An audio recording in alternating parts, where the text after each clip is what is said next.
Can China turn the US aid freeze into a soft power win? After the Trump administration slashed billions in foreign aid, humanitarian programs worldwide are struggling to stay afloat.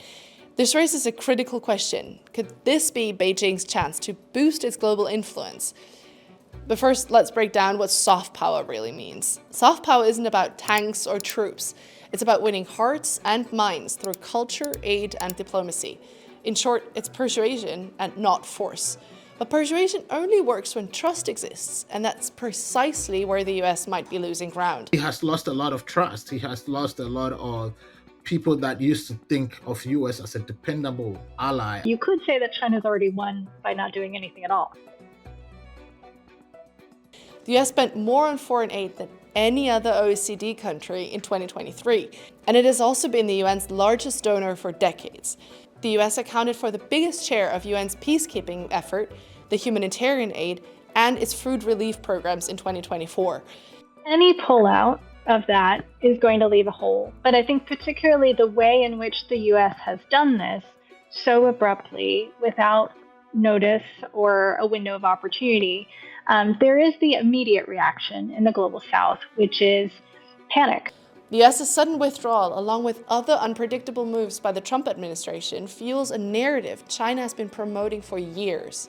That it is the preferred, reliable economic and security partner to the global south, and that the US is not. Now, China doesn't necessarily need to go and replace every money that is lost from the US for China to be seen as an important ally.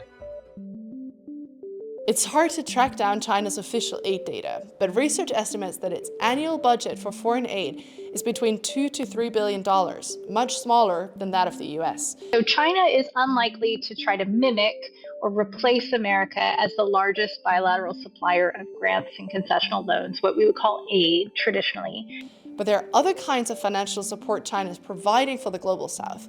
Take its economic activities on the African continent as an example. There is aid, which is a very, very small component of what China actually gives to Africa.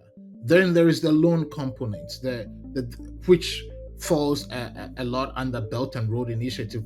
The Chinese government says it has invested over $240 billion in the first 10 years of the Belt and Road Initiative, so the BRI.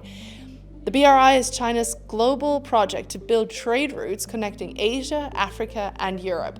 And for the Forum on China-Africa Cooperation and other platforms, Beijing also pledged billions to fund the continent's infrastructure and development projects. China is emphasizing things like opening up market opportunities for Chinese businesses, looking for commercial returns on its investments in the infrastructure sector in other countries. With this kind of trade-focused, economic development-focused approach, China is setting itself apart from the US.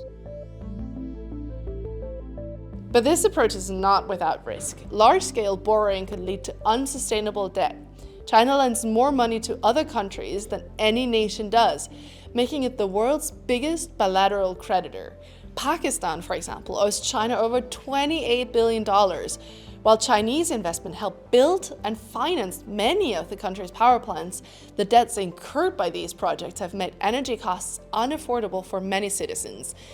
But some global south leaders also see investment alone as beneficial for the local economy.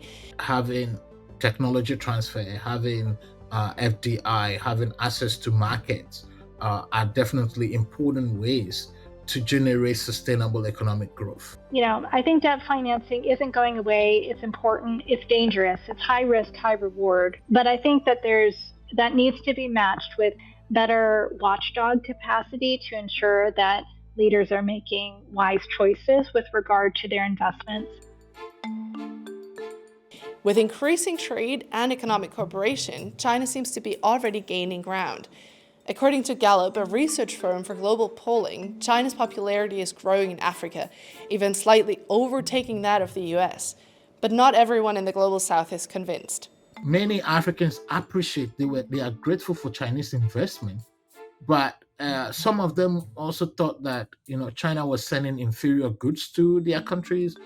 And there are some sticky issues Beijing might need to first address before it can really win hearts and minds. They had a lot of antagonism toward the Chinese business practices as well, because some of them did not respect, human rights and labor laws of their countries. So there was a lot of tension between the local population and the Chinese that were doing business in those countries. So ultimately, for China to really make this a win, it needs to build trust among local communities and prove that it's a fair business partner and not just a lender.